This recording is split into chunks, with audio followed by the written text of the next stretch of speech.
Machafuko ndani ya nchi si mema, hayana bei, hayana thamani na si faida kwa yoyote yule. Kwa hiyo ndugu zangu, niwaombe sana tuzingatie umoja, amani na utulivu wa nchi yetu. Ndugu zangu, nitumie fursa hii kutoa onyo kama mama, kutoa onyo kwa wale wote waliochochea uvunjifu wa amani, na nawataka watambue kuwa vurugu na uvunjifu wa amani huishia kupimana nguvu na uwezo wa kujihami, ila mazungumzo huzaa mshikamano.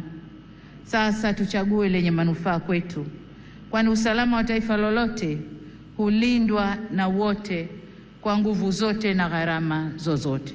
Machafuko ndani ya nchi si mema, hayana bei, hayana thamani na si faida kwa yoyote yule. Kwa hiyo ndugu zangu, niwaombe sana tuzingatie umoja, amani na utulivu wa nchi yetu.